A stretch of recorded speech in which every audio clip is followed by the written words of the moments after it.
দর্শক, আপনারা দেখতে পাচ্ছেন যে ভারতের মুসলমানদের নামাজ পড়তে বাধা দেওয়ায় এই মুহূর্তে উগ্রবাদী বিজেপি নেতা দিলীপ ঘোষকে গণধোলাই দিয়ে জুতা পেটা করছে ভারতীয়রা। বিজেপি শীর্ষ নেতা ও মন্ত্রী দিলীপ ঘোষ হামলার শিকার হন। উপরে অ্যাটাক হয়েছে, ওখানে বম মেরেছে আমার গাড়িতে।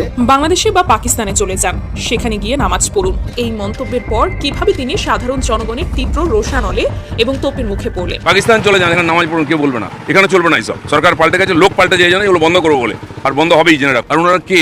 হরিদাস পাল, তাদের জন্য রাস্তা আটকানো হবে। সেটা কি ওনার পৈতৃক সম্পত্তি? তাহলে উনি কে হন? এই দেশের নাগরিককে বাংলাদেশে পাঠাবেন না পাকিস্তানে পাঠাবেন সেটা বলার। নামাজ পড়তে হলে এবং ইবাদত করতে হলে বাংলাদেশে যাও বা পাকিস্তানে যাও। হ্যাঁ দর্শক, ঠিক এরকমটাই কিন্তু বলতেছিল ভারতের বিজেপির বিতর্কিত নেতা দিলীপ ঘোষ, যেমনটা কিন্তু দর্শক আপনারা ভিডিও শুরুতেই কিন্তু দেখতে পেয়েছেন। ভারতে ঠিক কিন্তু এভাবেই কিন্তু সংখ্যালঘু মুসলমানদের উপর কিন্তু নানাভাবে কিন্তু নির্যাতন এবং কি অত্যাচার করছে কিন্তু এই উগ্রবাদী হিন্দুরা। যেখানে বাংলাদেশের স্বাধীনতার 55 বছর কেটে গেলেও কেউ কিন্তু কোনো নেতাকর্মী আদব দিয়ে হিন্দুদের উদ্দেশ্য করে এরকম কোনো কথা বলেনি। যেখানে ভারতে একের পর এক কিন্তু নানাভাবে কিন্তু মুসলমানদের উপর এই উগ্রবাদী হিন্দুত্ববাদী যে নেতারা রয়েছে তারা কিন্তু মুসলমানদের উপর নানাভাবে কিন্তু নির্যাতন অত্যাচার চালাচ্ছে। পশ্চিমবঙ্গে বেশিরভাগ মুসলমানদের ভোটে নির্বাচিত হয়ে কিন্তু মুসলমানদের সঙ্গে কিন্তু বেইমানি করছে এই উগ্রবাদী বিজেপির এই নেতাকর্মীরা। আর যার ফলে কিন্তু পুরো পশ্চিমবঙ্গের মুসলিম জনতা কিন্তু এখন একত্রিত হয়ে গেছে উগ্রবাদী হিন্দুত্ববাদী নেতাদের বিরুদ্ধে। যেটার কিছুটা অংশ বিশেষ দর্শক আপনারা ভিডিও শুরুতেই কিন্তু দেখতে পেয়েছেন, এবার দেখবেন বিস্তারিত। তবে তার জন্য আপনাকে ধৈর্য ধরে সম্পূর্ণ ভিডিওটি শেষ পর্যন্ত কন্টিনিউ করতে হবে, তবেই কিন্তু আজকের এই সম্পূর্ণ রিপোর্টটি একেবারে আপনি ভালো করে বুঝতে পারবেন। তাহলে চলুন সম্মানিত প্রিয় দর্শক, আগে আপনাকে সেই মূল ভিডিওটি দেখিয়ে নিয়ে আসি, তারপর আরো এ নিয়ে আমরা বিস্তারিত আলোচনা করব। যান বাংলাদেশে, পাকিস্তান চলে যান, এখানে নামাজ পড়ুন, কেউ বলবে না। বাংলাদেশে বা পাকিস্তানে চলে যান, সেখানে গিয়ে নামাজ পড়ুন। একটি স্বাধীন গণতান্ত্রিক দেশের কোনো সাধারণ মানুষের কথা নয় এটি। কথাগুলো ভারতের এক বিশাল অংশের মুসলিম নাগরিককে উদ্দেশ্য করে ছুড়ে দিয়েছেন খোদ এক বর্ষিয়ান নেতা, বিজেপি নেতা দিলীপ ঘোষ। কিন্তু কেন? হঠাৎ কি এমন ঘটল কলকাতার বুকে? কেন একটি উৎসবকে কেন্দ্র করে রাজ্যের অন্যতম প্রধান একটি সড়ক টানা 7 দিনের জন্য অবরুদ্ধ করে রাখা হলো? আর কেনই বা সেই একই রাস্তায় ঈদের নামাজ পড়তে গিয়ে বাধার সম্মুখীন হতে হলো একটি নির্দিষ্ট সম্প্রদায়কে? আর সবচেয়ে বড় প্রশ্ন, এই মন্তব্যের পর কিভাবে তিনি সাধারণ জনগণের তীব্র রোষানলে এবং তোপের মুখে পড়লেন? বিজেপি নেতা দিলীপ ঘোষ সাংবাদিকদের বুমের সামনে তিনি যে ভাষা ব্যবহার করলেন তা যেন একজন নির্বাচিত জনপ্রতিনিধি বা মন্ত্রীর পদের মর্যাদাকে একেবারে ধুলোয় মিশিয়ে দিল। ঈদের নামাজের প্রসঙ্গটি উঠতেই তিনি তার আসল রূপ প্রকাশ করে ফেলেন। কোনো ধরনের রাগ ঠাক না করেই সরাসরি সংখ্যালঘু সম্প্রদায়কে চরম অসম্মান করে তিনি প্রশ্ন তোলেন, ওনারা কোন হরিদাস পাল যে তাদের জন্য রাস্তা আটকাতে হবে? কথাটি এখানেই শেষ হলে হয়তো বিতর্ক কিছুদিন পর থেমে যেত, কিন্তু ভরা মজলিসে তিনি সরাসরি দেশের মুসলিম নাগরিকদের দেশ ছাড়ার ফতোয়া দিয়ে বসেন। চরম ক্ষোভের সাথে তিনি বলেন, বাংলাদেশ বা পাকিস্তানে চলে যান, সেখানে গিয়ে নামাজ পড়ুন, কেউ কিচ্ছু বলবে না। এখানে এসব চলবে না, সরকার পাল্টে গেছে, এগুলো বন্ধ করার জন্য লোক পাল্টেছে, আর এগুলো বন্ধ হবেই। কিন্তু ক্ষমতার দম্ভে বলা এই কথাগুলোই যে বুমেরাং হয়ে তার দিকে ফিরে আসবে তা তিনি কল্পনাও করতে পারেননি। এই মন্তব্যের পরক্ষণেই দিলীপ ঘোষ আক্ষরিক অর্থেই আছড়ে পড়েন সাধারণ জনগণের তীব্র তোপের মুখে। পুরো সমাজ ব্যবস্থায় যেন এক বিশাল বিস্ফোরণ ঘটে। ক্ষোভের আগুন শুধু সোশ্যাল মিডিয়ার 4 দেওয়ালে সীমাবদ্ধ থাকেনি, তা আছড়ে পড়ে বাস্তবের রাজপথে। কলকাতার বিভিন্ন রাস্তায়, পাড়ায়, মহল্লায় সাধারণ মানুষ স্বতঃস্ফূর্তভাবে নেমে আসেন। হাতে প্ল্যাকার্ড, মুখে একটাই স্লোগান, আমরা এই দেশের নাগরিক, আমাদের দেশ থেকে তাড়ানোর অধিকার আপনাকে কে দিয়েছে? জনগণের এই তোপের মুখে পড়ে চরম অস্বস্তিতে পড়ে যায় খোদ তার নিজ দলের স্থানীয় নেতৃত্ব। জনগণের এই ক্ষোভ কেবল কোনো রাজনৈতিক দলের প্রতিবাদের মধ্যে সীমাবদ্ধ থাকেনি, এটি পরিণত হয় এক ভয়ঙ্কর গণ অসন্তোষে। নেটিজেনরা পাল্টা যুক্তির তীর ছুড়ে দিয়ে বলেন, এই দেশের মুসলিমরা কি পাকিস্তানের নাগরিক, নাকি তারা বাংলাদেশের বাসিন্দা? তারা কি সরকারকে কর দেন না? তাদের ঘাম ছড়ানো ট্যাক্সের টাকায় কি দেশের উন্নয়ন হয় না? নির্বাচনের সময় ভোটের জন্য তো ঠিকই দরজায় গিয়ে হাত পাতেন, তাহলে আজ অধিকারের কথা উঠলেই পাকিস্তান বা বাংলাদেশের প্রসঙ্গ আসে কেন? সাধারণ মানুষের তোপের মুখে পড়ে দিলীপ ঘোষের স্বাভাবিক রাজনৈতিক কর্মসূচিগুলোও যেন চ্যালেঞ্জের মুখে পড়ে যায়, কারণ যেখানেই তিনি যাওয়ার চেষ্টা করেছেন সেখানেই তাকে সাধারণ মানুষের প্রশ্নের এবং কালো পতাকার সম্মুখীন হতে হয়েছে।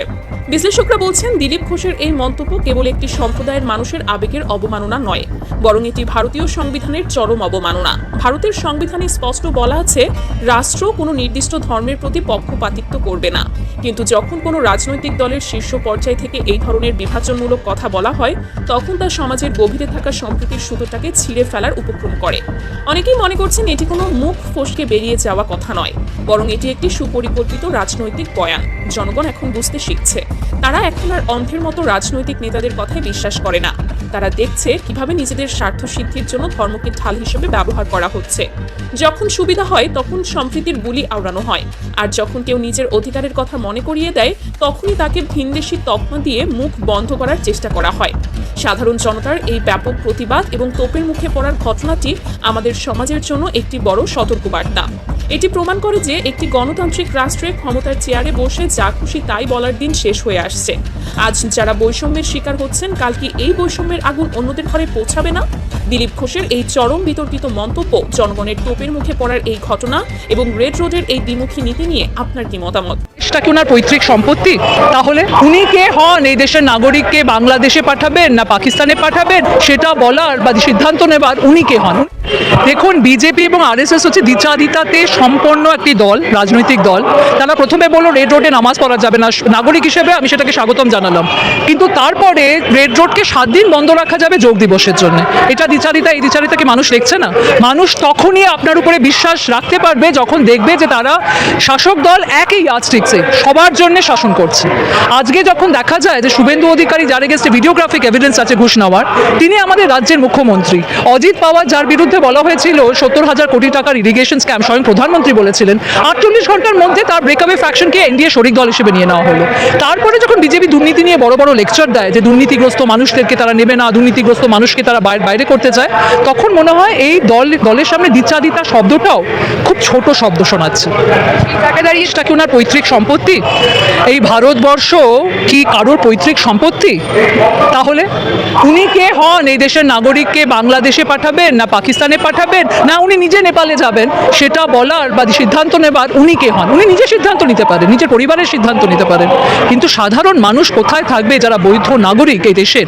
তারা হিন্দু হতে পারে, খ্রিস্টান হতে পারে, মুসলমান হতে পারে, বৌদ্ধ হতে পারে, কিন্তু তারা কোথায় থাকবে, কোথায় যাবে সেই সিদ্ধান্ত নেবার মতো জায়গায় কিন্তু দিলীপ ঘোষ নেই। দিলীপ ঘোষ যত এই ধরনের মন্তব্য করবেন তত তিনি তার ভেতরে যে শ্যালোনেস আছে সেই শ্যালোনেসটাকে এক্সপোজ করে যাবেন।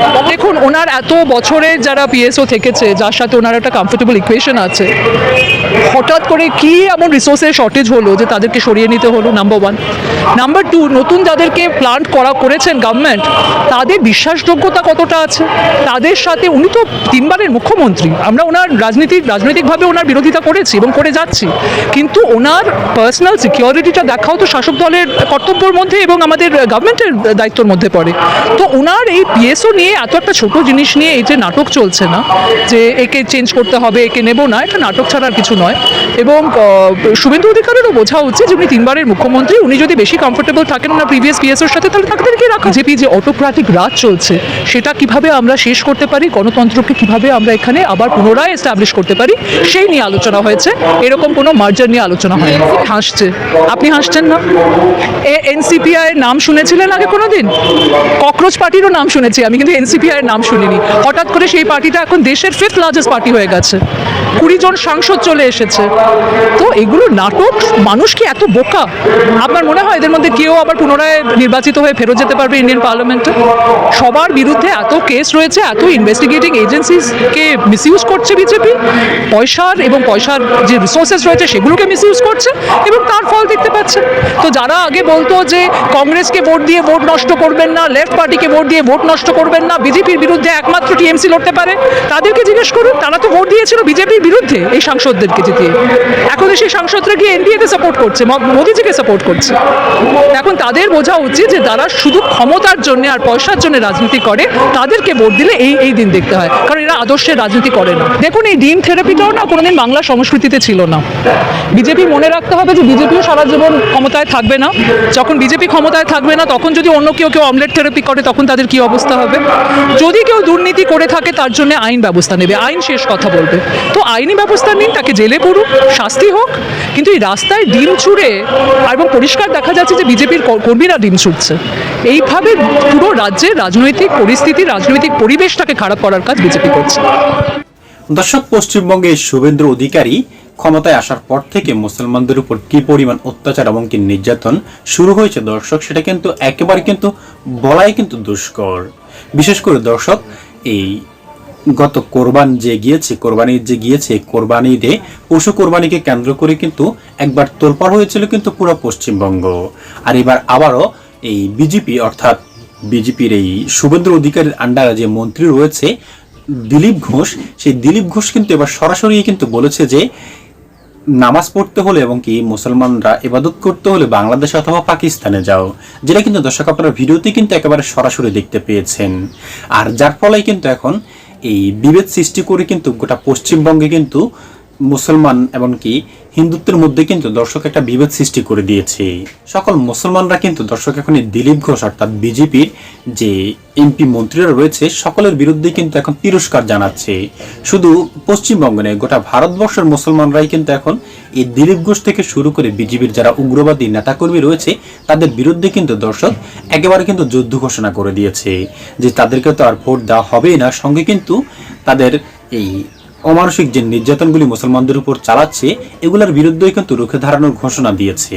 যেখানে তারা বাংলাদেশকে নানাভাবে অপবাদ দিত যে বাংলাদেশে সংখ্যালঘু যারা রয়েছে তারা নির্যাতিত হচ্ছে, কিন্তু এই অপবাদ দেওয়ার যে মূল উদ্দেশ্য দর্শক, সেই উদ্দেশ্যকে হাসিল করতে এবার কিন্তু তারা নিজেরাই কিন্তু পশ্চিমবঙ্গ এমনকি গোটা ভারতবর্ষে কিন্তু সংখ্যালঘু মুসলমানদের উপর নানাভাবে কিন্তু দর্শক অত্যাচার শুরু করেছে। তবে কি এগুলো দেখছে না প্রধানমন্ত্রী নরেন্দ্র মোদী? হ্যাঁ দর্শক, দেখেও বা কি করবে, কারণ এই সকল কিছুই তো করাচ্ছেই নরেন্দ্র মোদী। সম্মানিত প্রিয় দর্শক শ্রোতা, আপনার কি মনে হয় এই সকল কিছুর পিছনে কি ইন্ধন রয়েছে বিজেপির, এই নরেন্দ্র মোদীর? দর্শক অবশ্যই আপনার মূল্যবান মতামতটুকু লিখবেন আমাদের কমেন্ট বক্সে। আজ এ পর্যন্ত এখানে শেষ করছি। সকলে অনেক ভালো থাকবেন, আশা করি। খোদা হাফেজ।